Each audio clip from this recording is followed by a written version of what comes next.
जय माता दी। ज्योतिष शास्त्र में आप सबका स्वागत है। आज का जो हमारा विषय है, केतु 5th हाउस में जातक को किस प्रकार का फल प्राप्त करवाते हैं जीवन काल में, इस विषय की जानकारी हम आपको संपूर्ण देंगे और साथ ही आपको इसके शुभ और अशुभ दोनों फल प्राप्त होंगे। और जो भी जिस जातक की कुंडली में अशुभ फल प्राप्त हो रहे हैं तो उसके लिए हम उपाय आपको बताते हैं, तो उपाय आप अवश्य करिए और अंत तक आप बने रहिए। साथ ही अगर आपने अभी तक हमारा YouTube चैनल सब्सक्राइब नहीं किया है तो सब्सक्राइब करिए, लाइक और शेयर करना भी ना भूलें। साथ ही दोस्तों बेल आइकन को ज़रूर प्रेस करें ताकि हमारी जो आने वाली नई वीडियो है उसका नोटिफिकेशन आपको प्राप्त हो सके। तो यहाँ पर स्थित जातक को किस प्रकार का फल प्राप्त करवाएंगे, तो ये उपाय आप नोट कर सकते हैं।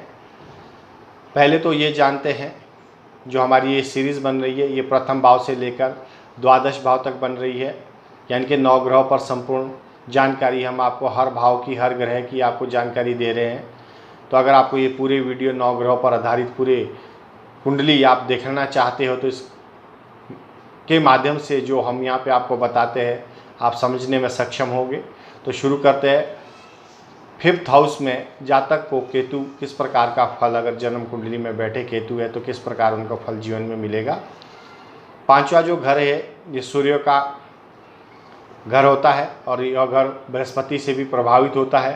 तो यदि बृहस्पति, सूर्य या चंद्रमा 6ठे, 4थे या 12वें घर में हो तो ऐसे जातक की जो आर्थिक स्थिति है वो बहुत मजबूत होती है और भी अच्छी होती जाएगी, लाइफ टाइम में उसके आगे और बढ़ती जाएगी।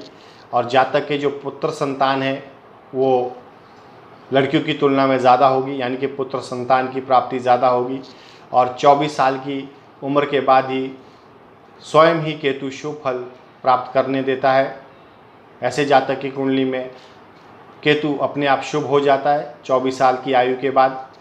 यदि 5वें भाव में केतु अशुभ हो जाए, बाकी जो दूसरे ग्रह है 9 ग्रह पर यह आधारित हमारी जन्म कुंडली होती है, अगर यहाँ पर स्थित किसी कारणवश केतु अशुभ प्रभाव दे रहे हैं तो ऐसे जातक को सबसे ज़्यादा अस्थमा या सांस लेने में जो दिक्कत होगी उस रोग से पीड़ित हो सकता है।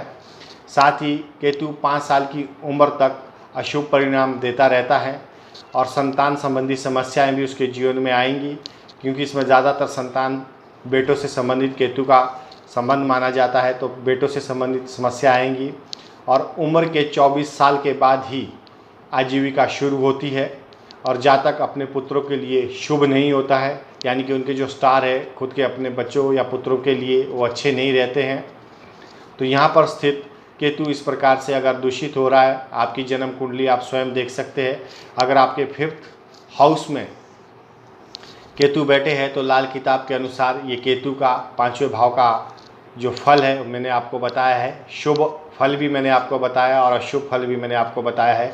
अगर आपको भी अशुभ फल प्राप्त हो रहे हैं तो अपने जीवन काल में साधारण उपाय है जो लाल किताब फल कथन के अनुसार है। अगर आप इसे जीवन में अपनाते हैं, नोट करते हैं, तो अवश्य ही यहाँ पर स्थित अगर आपको 5वें स्थान में जो केतु बैठे अच्छा प्रभाव नहीं दे रहे तो अवश्य ही आपको यहाँ पे लाभ मिलना शुरू हो जाएगा। तो दोस्तों आपको दूध और चीनी का दान करना चाहिए जिस भी जातक की कुंडली में 5वें स्थान में केतु बैठे हैं। साथ ही ऐसे जातक को कान में बाली, सोने की बाली पहननी चाहिए, क्योंकि बृहस्पति से संबंधित है। तो ऐसा जातक अगर बृहस्पति से संबंधित जो भी उपाय करेगा तो यहाँ पर केतु शुभ हो जाता है। और साथ ही बृहस्पति के उपाय जितने ज़्यादा, जैसे केले में जल देना, पीली वस्तुओं को आप दान करें, धार्मिक ग्रंथ कोई है तो उसका भी आप दान करें, मंदिर में कर सकते हैं, या आप अच्छे जो आदर्श व्यक्ति जैसे विद्वान पंडित उनको कोई ग्रंथ आप दान कर सकते हैं। तो इस प्रकार के यहाँ पर जातक को ये जो अशुभ फल है वो समाप्त होने लगता है और यहाँ पर शुभता केतु की बढ़ जाती है, जिसके कारण आपको आर्थिक स्थिति अच्छी होती है, मानसिक स्थिति अच्छी होती है। साथ ही आपको जो शरीर से रिलेटेड आपको कुछ प्रॉब्लम, पीड़ा पहुँच रही है, सांस से रिलेटेड कोई दिक्कत आ रही है, आपको ब्रीथिंग का प्रॉब्लम हो रहा है, तो यहाँ भी वो सब चीज़ें आपकी नहीं होगी, क्योंकि आप उपाय करते हैं तो इसका लाभ आपको अवश्य प्राप्त होता है। मैं हर कुंडली में यही चीज़ देखता हूँ कि जो मनुष्य कर्म जन्म कुंडली के अनुसार करता है अवश्य ही उसको लाभ प्राप्त होता है।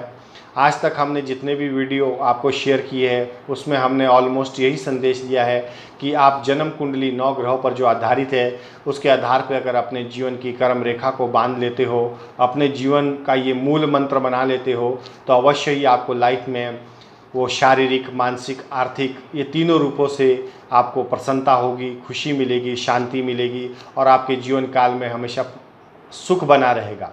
अगर आप इन सब बातों को नहीं मानते हैं, एक नास्तिक रूप से इस बातों को लेते हैं, तो ये 9 ग्रह है, ये वक्त के अनुसार अपना असर ज़रूर दिखाएंगे। आप इन बातों पे विश्वास करें या ना करें, इससे ग्रहों को कुछ फ़र्क नहीं पड़ता है, लेकिन आपके परिवार में आपके जो प्रियजन हैं या आपको इन बातों का ज़रूर प्रभाव आपकी लाइफ में पड़ेगा, ज़रूर इसका इफ़ेक्ट होगा। अगर आप 9 ग्रहों पर आधारित अपने जन्म कुंडली का विश्लेषण अच्छे विद्वान या पंडित से करवा के उनके उपाय नहीं लेते हो, तो लाइफ में कभी ना कभी आपको ऐसे दिन ज़रूर देखने पड़ेंगे कि जो दिन की आपने कभी उम्मीद अपनी लाइफ में कल्पना भी नहीं की होगी, इमेजिन नहीं किया होगा, उन सब पलों से आपको गुजरना होगा। ये कोई आपको डराने या धमकाने वाली बात नहीं है, ये वो सत्य है जो ज्योतिष आपके जीवन का एक आईना है, जो दर्पण है, ये आपके जीवन को संपूर्ण दर्शाता है। आपको सूर्य चंद्र जैसे जो ग्रह होते हैं या राहु केतु, ये संपूर्ण 9 ग्रह है, तो ये तब भी थे जब हम नहीं थे और ये तब भी रहेंगे जब हम नहीं रहेंगे। यानी कि आदिकाल से ये 9 ग्रहों की प्रथा चलती आ रही है और ये हर मनुष्य मात्र के लिए बनी हुई है और हर मनुष्य मात्र को इसका लाभ अवश्य उठाना चाहिए।